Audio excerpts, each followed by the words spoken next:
الحمد لله على إحسانه والشكر له على توفيقه وامتنانه وأشهد أن لا إله إلا الله وحده لا شريك له تعظيما لشأنه وأشهد أن سيدنا ومولانا محمدا عبد الله ورسوله الداعي إلى رضوانه صلوات الله وسلامه عليه وعلى آله وأصحابه وأتباعه وإخوانه أما بعد فأعوذ بالله من الشيطان الرجيم بسم الله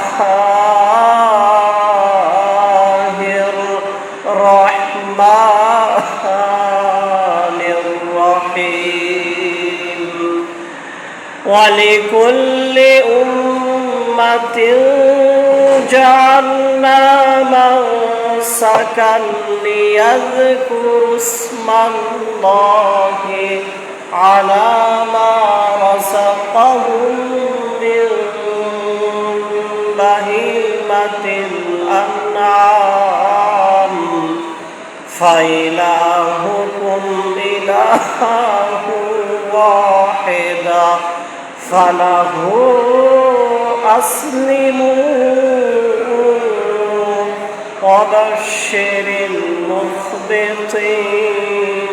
المخبتين وقال تعالى في شان حبيبه إن الله وملائكته يصلون على النبي يا أيها الذين آمنوا صلوا عليه وسلموا تسليما اللهم صل على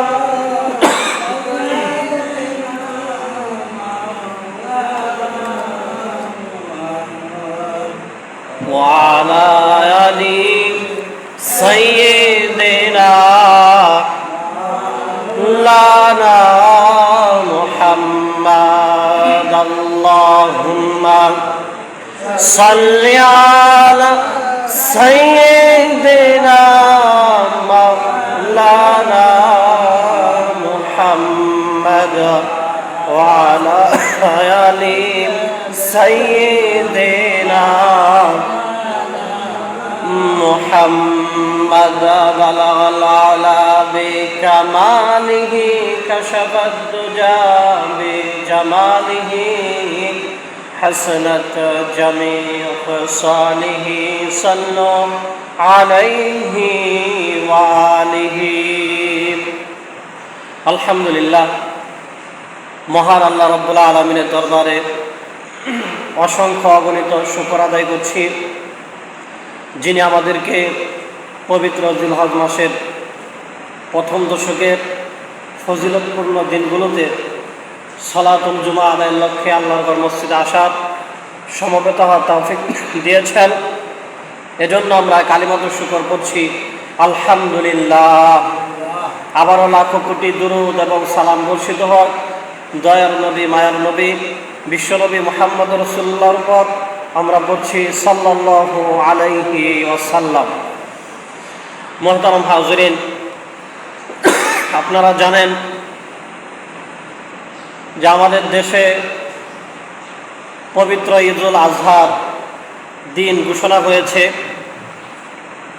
সে লক্ষ্যে ইনশাআল্লাহ তাআলা আগামী বৃহস্পতিবার আমাদের দেশে পবিত্র ঈদুল আজহা উদযাপন হবে এবং ঈদুল আজহা কোরবানির ঈদের অন্যতম যে বিষয় সেটা হলো আল্লাহর রাজি এবং সন্তুষ্টির জন্য আল্লাহ পাক রব্বুল আলামিনের পক্ষ থেকে নির্ধারিত কিছু পশুকে ঈদের নামাজের পরে জবাই করা। এটা হলো কোরবানির ঈদের সবচেয়ে গুরুত্বপূর্ণ কাজ। যেহেতু ঈদের আগে আমাদের আর কোনো জুমা নাই, সেজন্য কোরবানি এবং কোরবানির সংশ্লিষ্ট কিছু বিষয় আপনাদেরকে বলছি। সর্বপ্রথম হলো কোরবানি আমাদের কাছে কোরবানি শব্দের মাধ্যমেই পরিচিত, যদিও কোরআন শরীফে এবং হাদিসে কোরবানির আরও বিশেষ কিছু শব্দের দ্বারা বর্ণিত হয়েছে। কোরবানি শব্দটা উর্দু ফার্সিতে খুব বেশি ব্যবহৃত হয়, সে তুলনায় আরবিতে অতটা ব্যবহৃত হয় না। আরবিতে অন্যান্য শব্দ ব্যবহার হয়। তবে যদি আমরা শাব্দিক অর্থের দিকে লক্ষ্য করি, কোরবানি কোরবাতুন শব্দ থেকে আসছে, যার অর্থ হলো নিকটের, কাছের, এই টাইপের অর্থ হয়। যদি আমরা পারিপার্শ্বিক অর্থের দিকে দেখি তাহলে কোনো কোনো কিতাবে এরকম লেখা হয়েছে মা ইয়াতাকাররাবু বিহি ইলাল্লাহি মিন যাবিহাতি ওয়া গায়রিহা, অর্থাৎ আল্লাহ তাআলার নৈকট্য উদ্দেশ্যে মহান আল্লাহর নামে কুরবানির পশু কিংবা অন্য কোনো কিছু উৎসর্গ করাকে কুরবানি বলে। যেমন আমরা অনেক সময় অনেককে বলে থাকি যে নামাজের সময় হয়েছে, চলো মসজিদে যাই, আল্লাহর জন্য খেলাধুলাটা এখন কোরবানি করে দাও, আজকের খেলার দরকার নেই।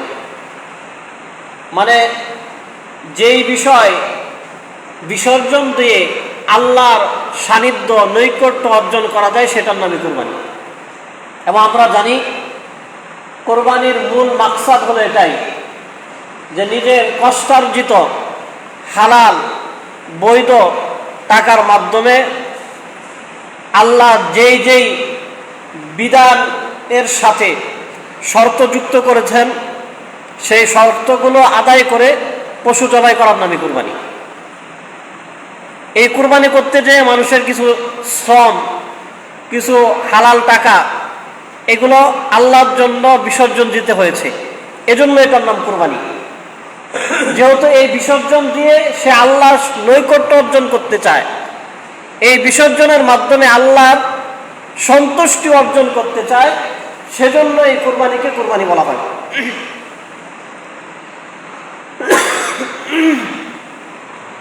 আমাদের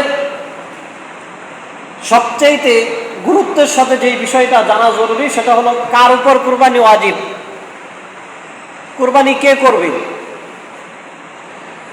আমরা যারা যাকাতের বিষয় জানি, যাদের কাছে নেশাব পরিমাণ মাল থাকে, 1 বছর স্থায়ী হয়, তাদেরকে সেই মালের 2.5% যাকাত দিয়ে দিতে হয়। কুরবানির বিষয়টা অনেকটা এই টাইপের, তবে এই মালটা 1 বছর স্থায়ী হওয়াটা জরুরি না। জিলহজ মাসে 10, 11 এবং 12 এই 3 দিনের কোনো একদিনও যদি কোনো ব্যক্তি নেশাব পরিমাণ মালের মালিক হয়ে যান, তার উপর কুরবানি ওয়াজিব।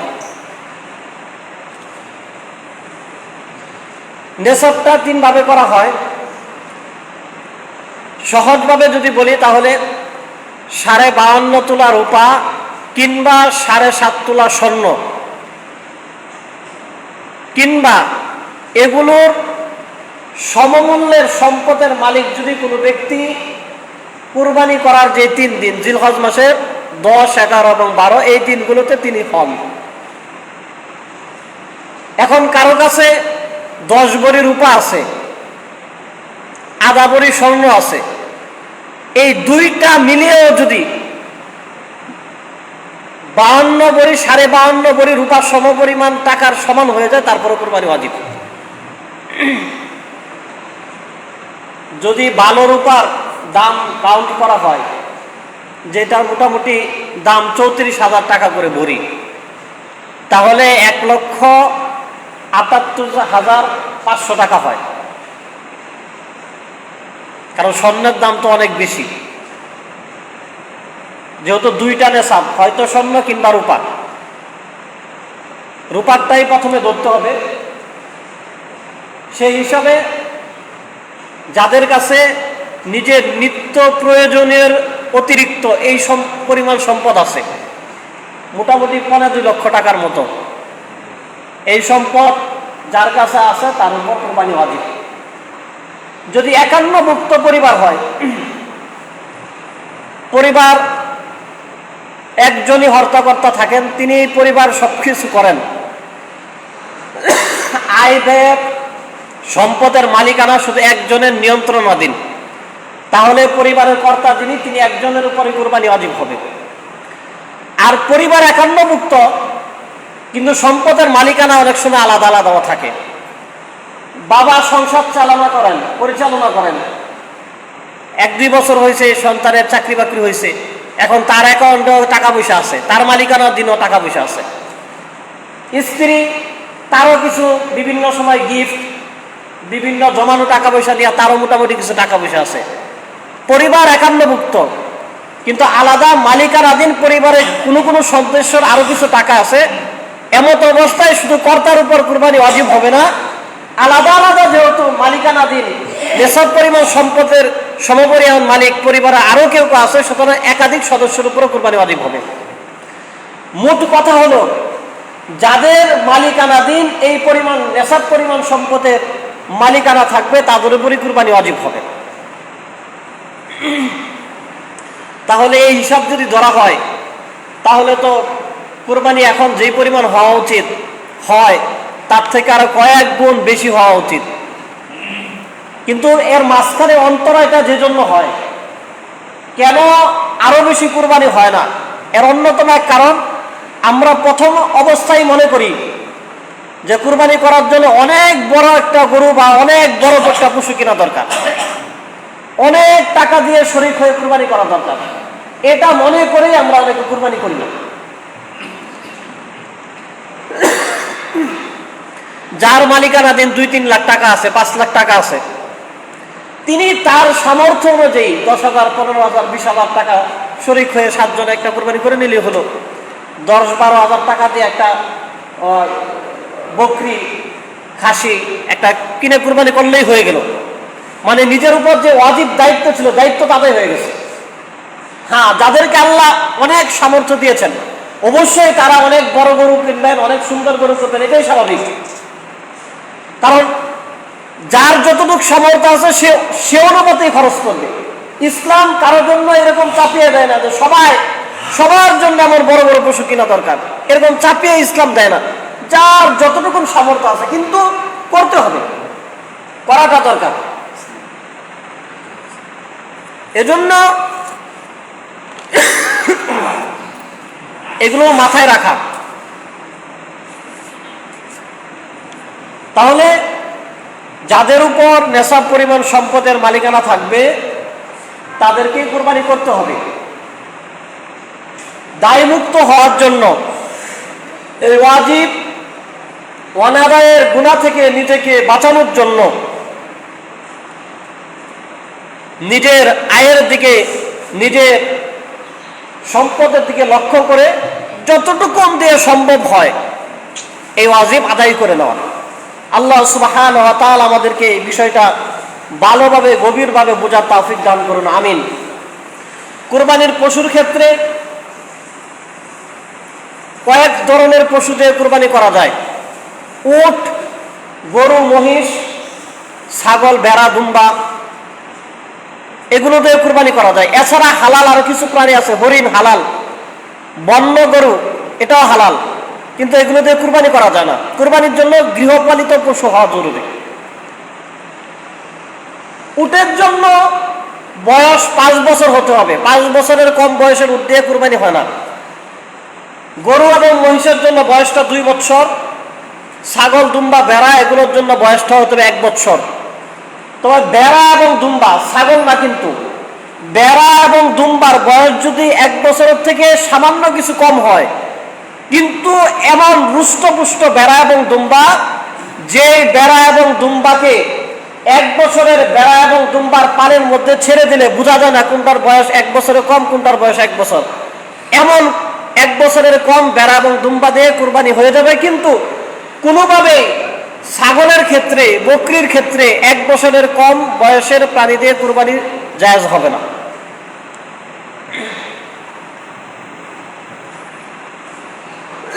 এখন আমরা যারা বাজার থেকে পশু ক্রয় করব, মানুষের মতো তার জন্ম নিবন্ধনের কাট নাই পশু। এখন ওই পশুর জন্মের তারিখ ছাড়া বয়স কিভাবে নির্ধারণ হবে?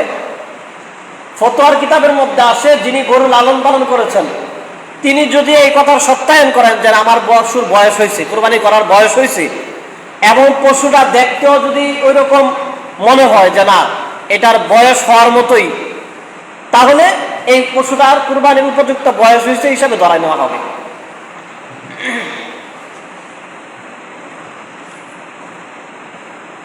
এবং গত জুমাতে আপনাদেরকে বলেছিলাম, শরিকানা কুরবানির ক্ষেত্রে সব শরিকের নিয়ত এবং মালের পরিমাণটা সমান সমান হওয়া জরুরি। এবং এখানে আরেকটা বিষয় জরুরি, পশু ক্রয় করার আগেই শরিকদের থেকে টাকা অনুমতি নিয়ে পশু ক্রয় করে নেওয়া। এখন একজনে একটা পশু কেনার পরে সেটার মধ্যে নতুন করে আবার শরিক ঢুকায়, এটা অনুত্তম, ঠিক না। কেন ঠিক না? কারণ যখন পশুটা ক্রয় করা হয়েছে তখনই তো এটা কুরবানির জন্য ক্রয় করা হয়েছে। এখন ক্রয় করছিল একজন, নতুন করে আবার এটার মধ্যে শরিক হয়েছে, এটা অনুত্তম কাজ। প্রথম থেকেই যে কয়জনে কুরবানি করবে ওই কজনের মোটামুটি টাকা কিছু কম বেশি পরে দিতে পারে, কিন্তু প্রথম থেকে এটা নির্ধারণ করে নেওয়া যে এই পশুটা কয়জনের জন্য কেনা হচ্ছে, এটা একটা জরুরি বিষয়।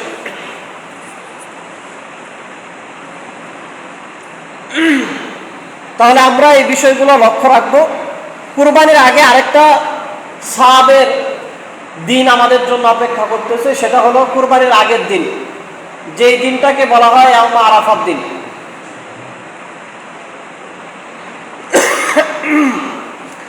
আয়েশা রাদিয়াল্লাহু আনহা থেকে আরাফাত দিনের একটা হাদিস বর্ণিত হয়েছে তিরমিজি শরীফে, মুসলিম শরীফে। আয়েশা রাদিয়াল্লাহু আনহা বলেছেন, নবীজি সাল্লাল্লাহু আলাইহি ওয়াসাল্লাম বলেন, মা মিন ইয়াউমিন আকসারা মিন আইয়ুতিকাল্লাহু ফীহি আবদাম মিনান নার মিন ইয়াউমি আরাফাতা।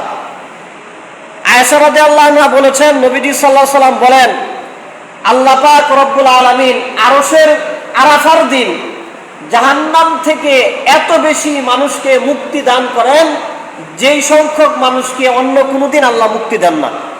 অর্থাৎ আরাফার দিন আল্লাহ অনেক মানুষকে জাহান্নাম থেকে নাজাত দান করেন। ওয়া ইন্নাহু লা ইয়াদুনু সুম্মা ইউবাহি বিহুমুল মালায়েকা মা আরাদা হাউলা। এবং আল্লাহর পক্ষ থেকে ফেরেশতাদের মাধ্যমে ঘোষণা করা হয়, আহ্বান করা হয়, ডাকা হয়, ও ফেরেশতারা তোমরা জানিয়ে দাও আমার বান্দারা আমার কাছে কি চায়, তাদের চাহিদাটা কি সেটা আমাকে তারা যেন জানায়। আরাফার দিনের এত বেশি গুরুত্ব। এজন্য মুসলিম শরীফ, আবু দাউদ শরীফ, তিরমিজি শরীফ, ইবনে মাজাহ শরীফ, এই সবগুলো কিতাবের মধ্যে হাদিস আসছে, নবীজি বলেছেন যে সিয়ামু ইয়াউমি আরাফাতা আহতাসিবু আলাল্লাহি আইয়ুকাফিরাস সানাতাল্লাতী ক্বাবলা ওয়াস সানাতাল্লাতী বাদাহু কামা ক্বালা আলাইহিস সালাতু ওয়াস সালাম। যেই ব্যক্তি আরাফার দিনে রোজা রাখবে তার পিছনের 1 বছর এবং সামনের 1 বছর, মোট 2 বছরের গুনাহগুলোকে আল্লাহ তাআলা মাফ করে দেবেন।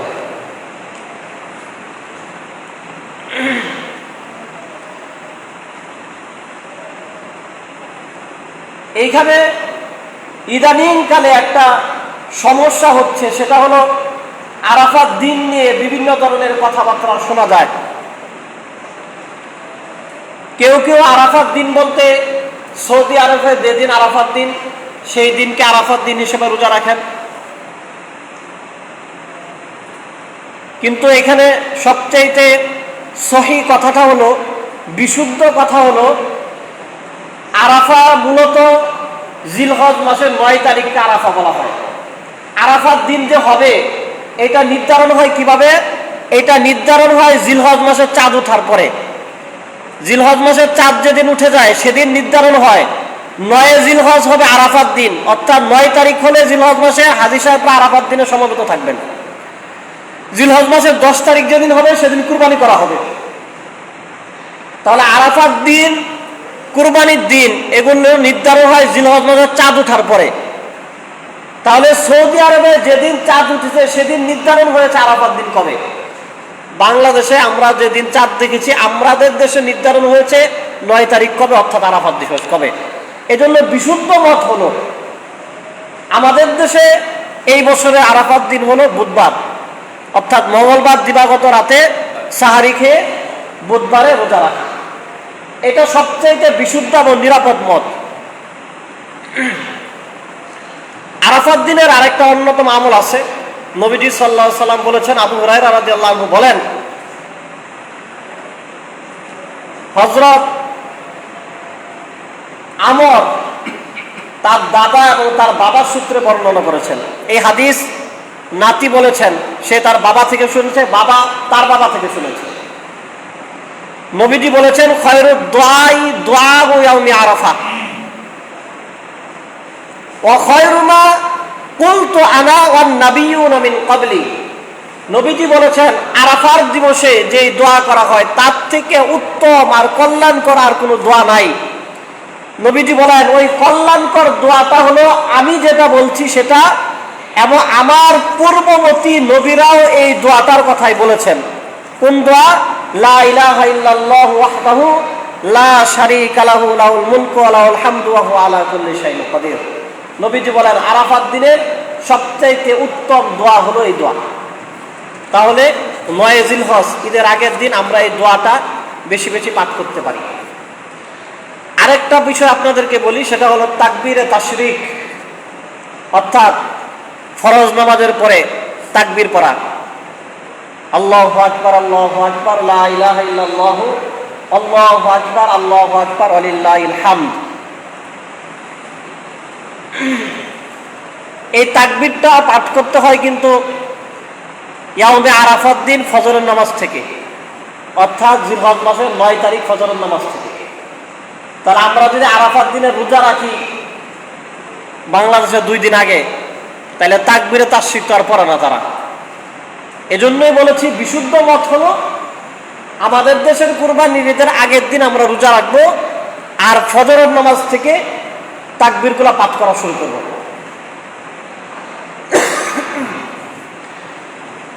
জামাতে নামাজ পড়লে তো আমরা কেউ পড়া শুরু করে দিলে আমরা তাদের দেখা দেখি পড়েই ফেললাম। ইমাম সাহেব ভুলা গেলে মুসল্লিরা শুরু করে দিলাম, মুসল্লিদের দেখা দেখি ইমাম সাহেব পড়ে ফেললো, মুসল্লিরা ভুলা গেলে ইমাম সাহেব শুরু করে দিল। কিন্তু অনেক সময় যদি এমন হয় যে এই দিনগুলোতে তাকবীরে তাশরিক পড়তে হয় ফরজ নামাজের পরে, যদি একাকী নামাজ পড়ে আর ভুলে যায়, তাহলে যখন মনে হবে সাথে সাথে তাকবীর তাশরিকটা পড়ে নেবে। যদি নামাজটা কাজা হয়, ধরেন কোনো কারণে জোহরের নামাজটা আসরের নামাজের পরে পড়তেছে, কাজা হয়েছে, তাহলে কাজা নামাজের পরেও তাকবীর তাশরিকটা পড়ে নেবে, সমস্যা নেই। এবং এটা একটা ওয়াজিব, তাকবীরে তাশরিক পাঠ করা ওয়াজিব, এবং নারী পুরুষ সবার জন্যই। মোট 23 ওয়াক্ত নামাজে এই তাকবীরে তাশরিকটা পড়তে হয়। জিলহজ মাসের 9 তারিখ ফজর থেকে নিয়ে 13 তারিখ আসরের নামাজ পর্যন্ত মোট 23 ওয়াক্ত নামাজের, ফরজ নামাজের পরে নারী পুরুষ সবাই অন্তত পক্ষে একবার এটা পড়বেই, আল্লাহু আকবার, আল্লাহু আকবার, লা ইলাহা ইল্লাল্লাহু, আল্লাহু আকবার, আল্লাহু আকবার, ওয়ালিল্লাহিল হামদ। বেশ কিছু কিতাবের মধ্যে এই হাদিসটা বর্ণিত হয়েছে।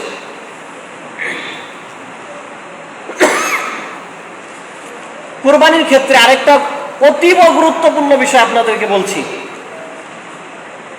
সেটা হলো অবশ্যই কুরবানির পশু জবাইটা সহিভাবে করা।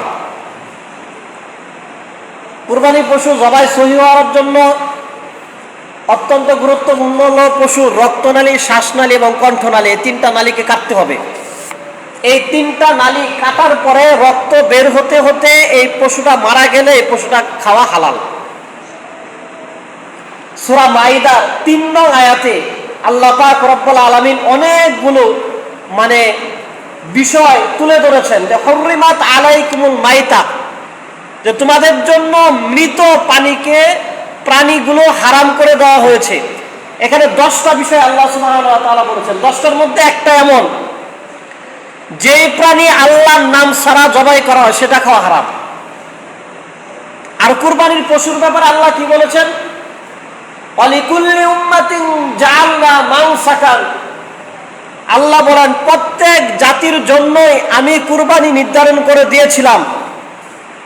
লিয়াযকুরুসমাল্লাহি আলা মা রাযাকাহুম মিন বাহিমাতিল আনআম, সুতরাং তোমরা তোমাদের গৃহপালিত পশুগুলো জবাই করার ক্ষেত্রে তোমাদের রবের নাম উচ্চারণ করবে, স্মরণ করবে, অর্থাৎ আল্লাহর নামে জবাই করবে। তাহলে পশু জবাই করার ক্ষেত্রে, কুরবানি করার ক্ষেত্রে অন্যতম এক বিধান হলো পশুটা আল্লাহর নামে জবাই করা। আর যেই পশু আল্লাহর নামে জবাই না করা হয় সেই পশু খাওয়া হারাম। একটা হলো ধরেন একটু রাগী গরু, রাগচটা গরু, এই গরুর রাগারাগি দেখতে দেখতে যিনি জবাই করে আর যারা ধরে, গরুর রাগারাগি দেখতে দেখতে আর দোয়ার কথা মন নাই, জবাই করে ফেলেছে। একটা হলো ভুল, আরেকটা হলো গাছারামি করা, নিজের টেহা নিজের গরু, আল্লাহর নাম লইলে লইলাম না লইলে না, এইরকম যদি ইচ্ছা করে গাওরামি করে দোয়া না পড়ে তাহলে এই গরু খাওয়া হারাম। ভুল হয়ে গেলে সাথে সাথে আবার দোয়া পড়ে নেবে। এই পশু হারাম আরেকভাবে হয়, ধরেন কোন পশু কিছু জবাই করা হয়েছে, 3টা রক্তনালী, শ্বাসনালী, কণ্ঠনালী 3টা কাটা হয়নি, 1-2টা কাটা হয়েছে আর বাকি একটা কাটতেই পারে নাই, কিংবা 1-2টা কাটছে বাকিগুলা না কাইটা হাঁস মুরগি যখন করে একটু পুষ দেয়, একটু মটকান দেয়া দেয়, বা ধরেন কাটছে 3টা ঠিক আছে।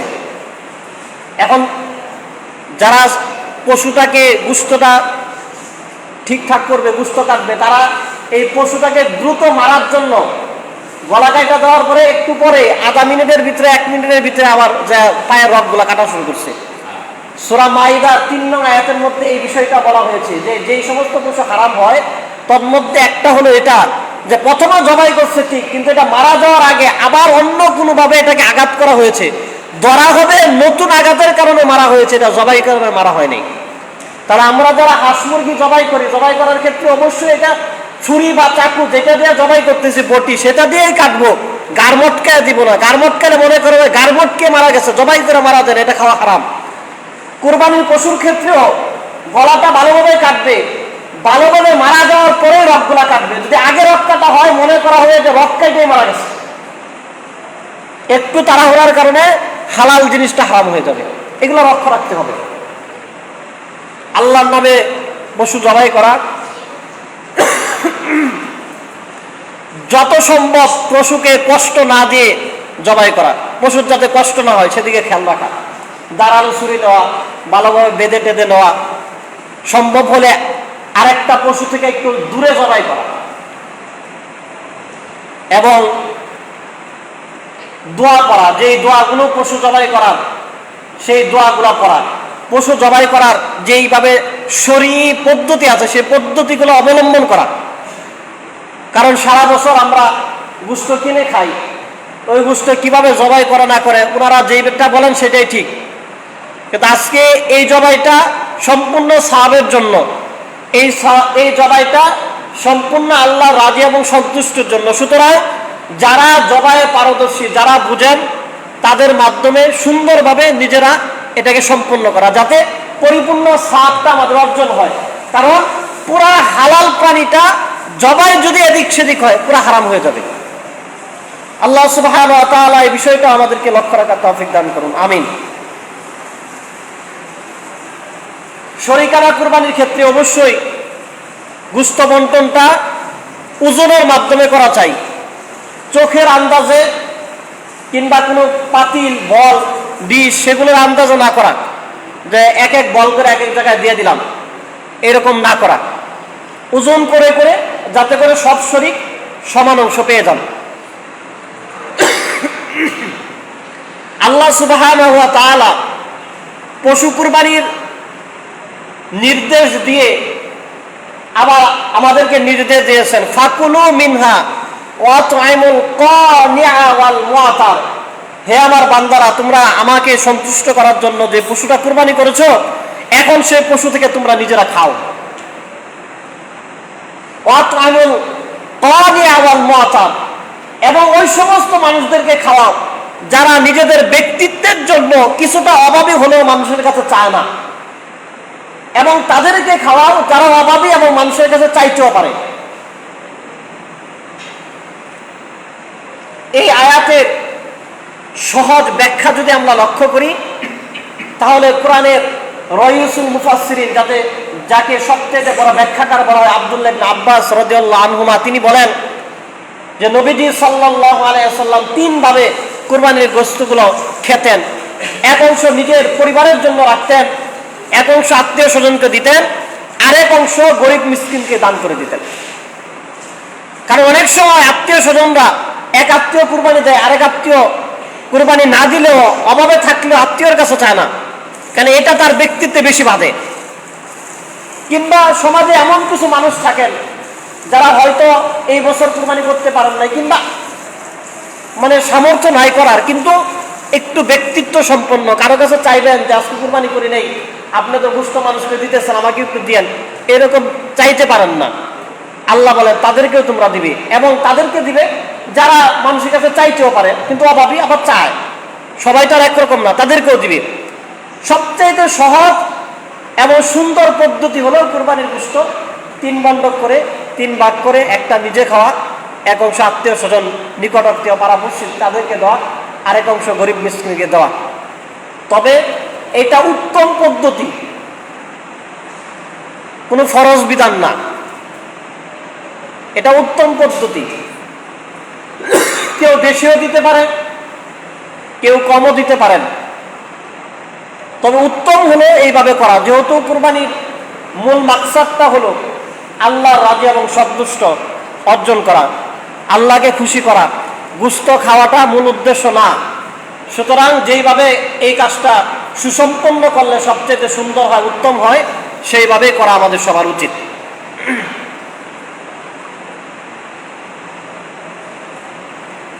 তারপরের প্রসঙ্গ হলো কুরবানির পশুর চামড়া।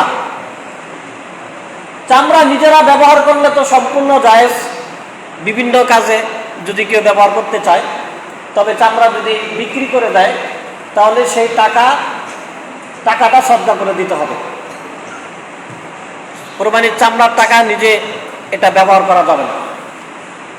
এবং পুরুলিয়া মাদ্রাসা থেকে চিঠি পাঠানো হয়েছে, ইতিপূর্বে আপনারা মাদ্রাসায় দিয়ে দেন, এজন্য এটা আলাদা একটা সাব হয়ে গেল, মাদ্রাসাও উপকৃত হলো, চামড়াটাও একটা জায়গা মতো চলে গেল। যেহেতু এখন এই বিভিন্ন সিন্ডিকেটের বেড়া জলে একটা ভালো জুতা কিনতে গেলে 3000 4000 টাকার নিচে কোনো জুতা নাই, কিন্তু আপনি গরুর চামড়া বেচতে গেলে 500 টাকার বেশি চামড়া বেচা যায় না। এরপরেও কত মানে তাদেরকে তেলায় তেলায় বিক্রি করতে হয়। এটা সম্পূর্ণটা একটা সিন্ডিকেটের ভিতরে চলে গেছে, এবং এটা এত বেশি মানে প্রকট সিন্ডিকেট যে কোনো সরকার এই সিন্ডিকেট ভাঙতে পারতেছে না। যেমন ওই যে হজের মধ্যে একটা সিন্ডিকেট, স্বাভাবিক ভাড়া যদি 50,000 টাকা লাগে, হজের ফ্লাইটে ভাড়া 1.5 লাখ 2.5 লাখ 3 লাখ টাকা করে দেয়। কারণ সারা বছর যত মানে এই বিমান খাতে যত চুরিকারী আছে সবগুলো আল্লাহর জন্য যারা হজ করতে যায় তাদের থেকে সব উসুল করে নেয়। আল্লাহ তাআলা এই দুই খাতের সিন্ডিকেট থেকে মুসলমানদের মালগুলোকে হেফাজত দান করে, সবাই বলে আমিন। তারপরে আমাদের আরেকটা অন্যতম ফজিলতের রাত্র আসতেছে, ইবাদতের রাত্র আসতেছে ঈদের রাত, চাঁদ রাত। চাঁদ রাতে ইবাদত করা অনেক সাওয়াবের। নবীজি সাল্লাল্লাহু আলাইহি ওয়াসাল্লাম বলেছেন, মান কামা ঈদাইন, যারা ঈদের রাত্রে ইবাদত বন্দেগীর মাধ্যমে কাটায়, কিয়ামতের কঠিন সময় যখন মানুষ হিসাবের দুশ্চিন্তাগ্রস্ত থাকবে, মানুষের স্বাভাবিক হিতায়েত জ্ঞান বোধ যেদিন থাকবে না, ওই দিন আল্লাহ পাক রব্বুল আলামিন তার ইমানের মধ্যে দৃঢ়তা স্থিরতা দান করবেন। তার অন্তরগুলো সবার মতো মরে যাবে না, তার স্বাভাবিক হিতায়েত জ্ঞান বোধ থাকবে। এজন্য ঈদের রাত্রগুলো ইবাদত বন্দেগীর মাধ্যমে কাটানোর চেষ্টা করা, আর না হলেও ফরজ নামাজগুলোর ইহতিমামের সাথে আদায় করা। ঈদের রাত্রের মাগরিব এশা, ঈদের দিনের সকালের ফজর, এগুলো গুরুত্বের সাথে আদায় করা। কারণ কুরবানি, ঈদের নামাজ দুইটার বিধানগত মানদণ্ড হলো ওয়াজিব। আল ফজরের নামাজ এটার মানদণ্ড হলো এটা ফরজ। ফরজ ওয়াজিবের থেকে অনেক বড়, অনেক বড়, অনেক বড়। সারা জীবনের ঈদের নামাজ, কুরবানি, এই সবগুলো থেকে মর্যাদায়, সম্মানের, গুরুত্বের থেকেও ফজরের নামাজের ফরজটা অনেক বেশি। এজন্য যেহেতু আমরা ঈদের নামাজ পড়ব, কুরবানি করব, আল্লাহকে রাজি সন্তুষ্টি করব, আমরা ফজর এবং এশার নামাজগুলো আল্লাহ তাআলার সাথে করে নিব। সর্বশেষ বিষয় হলো, এই সব কাজ করার পরে আল্লাহর কাছে মনে দোয়া করতে হবে, হৃদয় উজাড় করে নরম দিলে আল্লাহর কাছে দোয়া করতে হবে, আল্লাহ যেন ইবাদতগুলোকে কবুল করে নেন। ইব্রাহিম আলাইহিস সালাম যখন কাবাঘর নির্মাণ কাজ সম্পূর্ণ করেছিলেন, তখন আল্লাহর কাছে দোয়া করেছিলেন। যে দোয়া আমরা নামাজের পরে করে থাকি, রব্বানা তাকাব্বাল মিন্না ইন্নাকা আনতাস সামিউল আলিম। ইব্রাহিম সাল্লাল্লাহু এটাই বলেছে, আয় আল্লাহ, আপনি আমাকে একটা গুরু দায়িত্ব দিয়েছিলেন এই কাবাঘর পুনর্নির্মাণের জন্য, সংস্কারের জন্য। আমি আমার সন্তান করেছি, তাকাব্বাল মিন্না, সুতরাং আমাদের পক্ষ থেকে এটা আপনি কবুল করে নেন। এজন্য কুরবানিও তো যেহেতু ইব্রাহিম আলাইহিস সালামের ইতিহাসের মাধ্যমেই আল্লাহ সুবহানাহু ওয়া তাআলা আমাদের উপর ধার্য করেছেন, যদিও প্রত্যেক জাতির জন্যই কুরবানি ছিল, সেজন্য আমাদের আল্লাহর কাছে বেশি করে দোয়া করতে হবে যে আল্লাহ যেন আমাদের কুরবানিগুলো, আমাদের আমলগুলোকে কবুল করে নেন। আর ঈদের দিনের বিশেষ কিছু সুন্নত, সেগুলো আমাদেরকে পালন করতে হবে। রোজার ঈদে আমরা ঈদের নামাজ পড়তে আসার সময় তাকবীর পড়েছি একটু অল্প আওয়াজে, কুরবানির ঈদে একটু বেশি আওয়াজে তাকবীর পড়ে করে আসা। আল্লাহু আকবার, আল্লাহু আকবার, লা ইলাহা ইল্লাল্লাহু, আল্লাহু আকবার, আল্লাহু আকবার, ওয়ালিল্লাহিল হামদ, এই তাকবীরটা একটু বেশি জোরে জোরে পড়ে পড়ে আসা।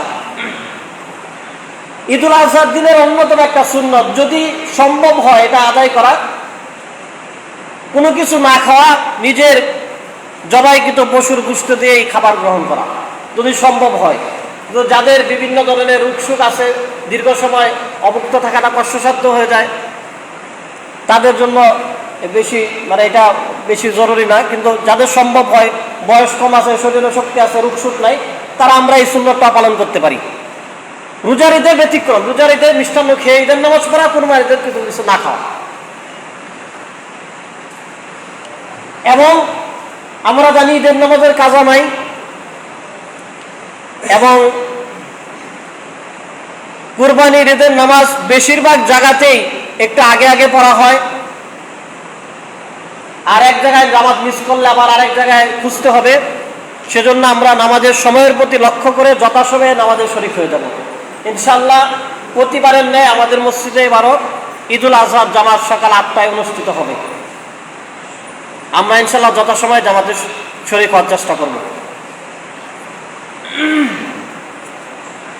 ঈদের দিন অনেক সকালে ঘুম থেকে ওঠা, এটা অন্যতম এক সুন্নত।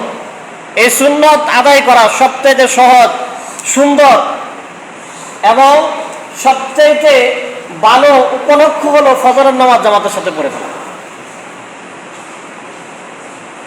আরেকটা সুন্নত মেসওয়াক করা, ঈদের দিন সকালে গোসল করা, ভালো সুন্দর ধর্মীয় পোশাক পরিধান করা, ধর্মীয় ভাব গম্ভীর্য বহন করে এমন পোশাক আশাক পরিধান করা।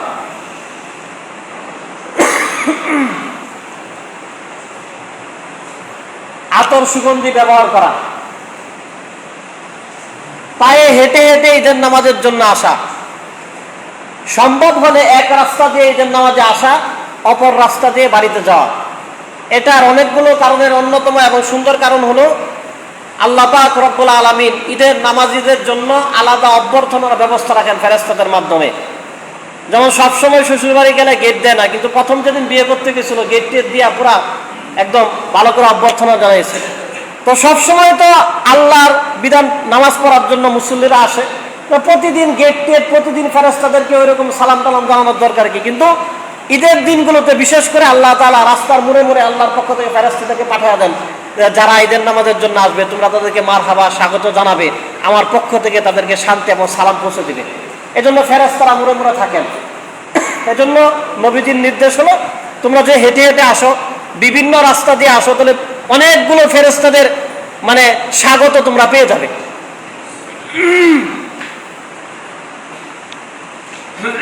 মোটামুটি আমরা এই বিষয়গুলো লক্ষ্য রাখবো ঈদের দিনে। সর্বশেষ যেটা খুব গুরুত্ব দিয়ে লক্ষ্য রাখতে হবে সেটা হলো পরিষ্কার পরিচ্ছন্নতার বিষয়ে খেয়াল রাখতে হবে। কারণ আমরা আমাদের এই সমাজে বসবাস করব, কুরবানির একদিন জবাই টবাই করার পরে পরবর্তী সময় এখানে আমাদের চলাফেরা করতে হবে, রাস্তা দিয়ে চলতে হবে, বসবাস করতে হবে। এখন যদি আমরা প্রথম দিন একটু কষ্ট সহ্য করে এটাকে পরিষ্কার না করি, যে 1 সপ্তাহ 10 দিন পর্যন্ত এই নোংরা দুর্গন্ধ আমাদের কি বহন করতে হবে? এজন্য আমরা ওই যে কি বলে লক্ষ টাকা খরচ করে একটা পশু ক্রয় করার সময় 100-200 টাকার ব্লিচিং পাউডার কিনতে পারি, অনেক বেশি খরচ হবে না। একটু 100 টাকা খরচ করে নিজেরা না করলেও কারো মাধ্যমে যদি এটা পরিষ্কার করে নেই, পরিবেশটা সুন্দর রইল এবং আমরা এটা সুফলটা নিজেরাই ভোগ করতে পারলাম। কিন্তু যে সামান্য টাকা এবং সামান্য শ্রম না খরচ করি, দেখা যাবে 8-10 দিন পর্যন্ত এই দুর্গন্ধ আমাদের কি বহন করতে হয়। আল্লাহ সুবহানাহু ওয়া তাআলা এই সবগুলো বিষয় সামনে রেখে ধর্মীয়, সামাজিক সাম্য এবং সম্প্রীতি এগুলো সাথে রেখে আমাদের ঈদ উদযাপন করার তৌফিক আল্লাহ তাআলা আমাদের সবাইকে দান করেন। যারা পরে আসছি ইনশাআল্লাহ 4 ওয়াক্ত কবলা জমা করুন।